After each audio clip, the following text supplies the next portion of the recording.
I Juul everywhere. I Juul in the bathroom. I Juul in my car. I Juul on the subway. I Juul in my bedroom. I Juul when I'm reading. The only place I really can't is when I'm taking a shower. I Juul all the time.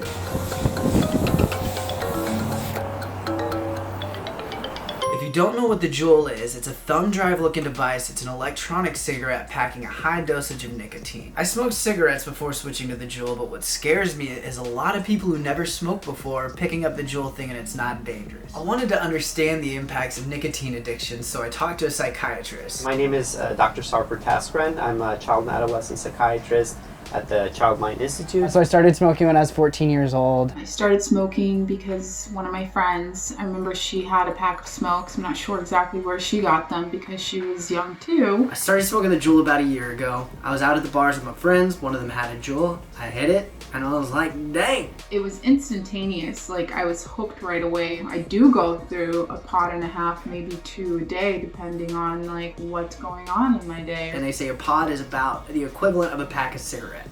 So that means if I'm hitting the Juul 213 times in a day, that I am smoking a pack to a pack and a half of cigarettes a day, which is insane. So the brain is tricked into thinking that it has done something that's rewarding, and it's our natural brain response to go for that reward.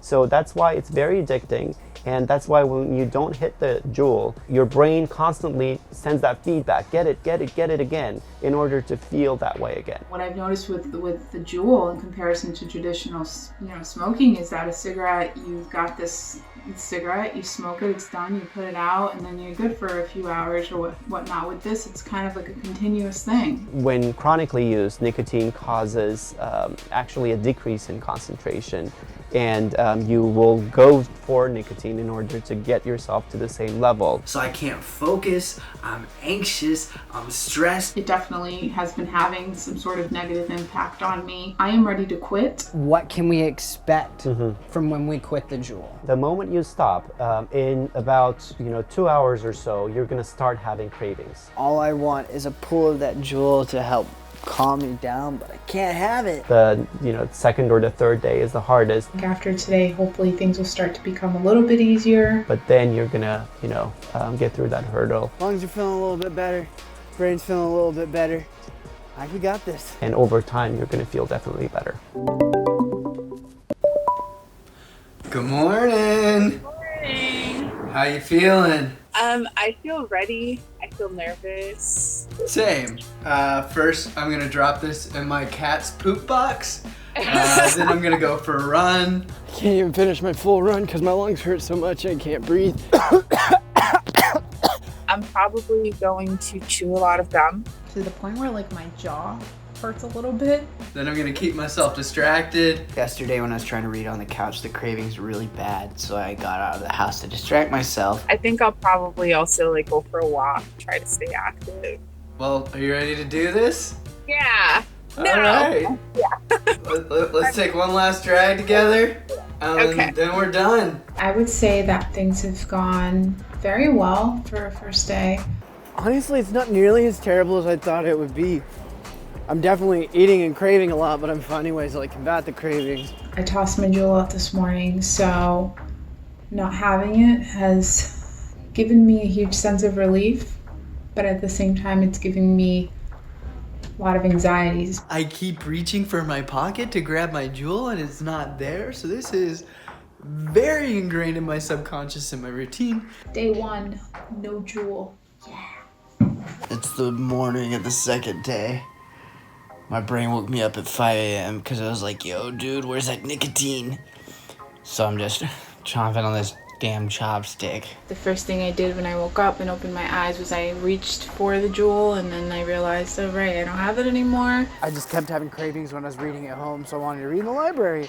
And I can't even read because I keep falling asleep. I feel like I have a lot more energy. Yesterday I was just completely exhausted all day long, and I couldn't really understand why. I had slept fine the night before. When I drink, that makes me want to smoke a lot more, and I didn't want to shelter myself from those situations, so today I went over to my friend's house.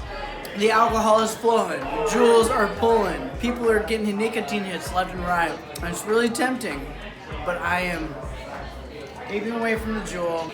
Really, it's not taking that much of a willpower. It's just,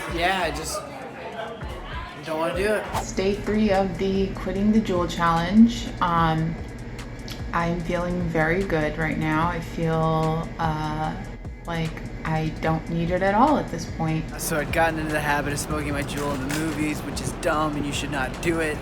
And my cravings are pretty bad, but I brought my chopstick. Cravings don't last super long, so it's easy to fight it and get over them. I haven't had any negative side effects. Like I coughed a little bit, but not that much throughout the night. But it's just so weird. Been really stressed this weekend. I really wanted to, but I'm like pushed to the cravings, but I'm still peeing frequently, and it's like my body is just like, we need the nicotine, we need the nicotine, we need the nicotine, and it's so weird. I Juul in the bathroom, and so my brain is associated that when I use the bathroom, I get that hit of nicotine, I get that reward, and I get that pleasure, and so my brain is like, hey, I'm gonna make you need to pee so we can get that nicotine. Am I right in assuming that the Juul has played an impact in my frequent urination, or do you think that's not related? Think of memory as snapshots, right? Whenever you're reminded of Juul, then you're also reminded of bathroom and the sensation of urinating. But it's a psychological response that you crave, and your memory retrieves those hashtags. Yeah.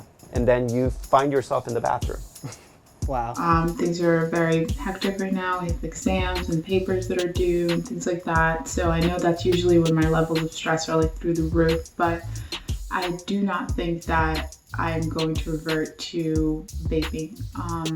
I think that I found healthier coping mechanisms for stress, such as walking or chewing gum or listening to some music. On day 4 and day 5, I had 2 13-hour shoot days, and at the end of the long day, all that I wanted was a pull of that Juul and that hit of nicotine. So I need to find a new coping mechanism, whether that's running or that's meditating or yoga. I need to find something. And I'm saving money because the pods are not cheap.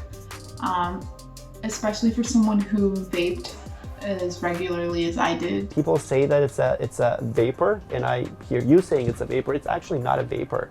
It's an aerosol, and the difference is a vapor is just basically water, right? Or an aerosol is you have little tiny particles in it, and these electronic cigarettes do have tiny particles in it. They have various different compounds which are linked to carcinogenic material. In the end, you're doing yourself some good by not putting that garbage, in your body, in your lungs, inhaling it and stuff like that, all of that nasty stuff. Since quitting the Juul, I've noticed that I'm a lot less anxious, that I'm a lot less stressed, my focus at work is a lot better, and I find that I enjoy my time with my friends a lot more because I'm not thinking about when I can run away to get a hit of the Juul. You gotta stay headstrong and you have to stay positive. It's gonna suck. You're probably gonna go through different ranges of emotion and stress and whatever, cravings, certain, maybe you might have some side effects from quitting, but just know that it's all worthwhile because there is a light at the end of the tunnel. We were both really terrified and really didn't know what to expect going into this challenge, but we did it. Can I say, 100%, 1000% that I'll never vape again or I'll never smoke again? Honestly, I can't say no, but my hope is that I don't plan on it. I don't intend to.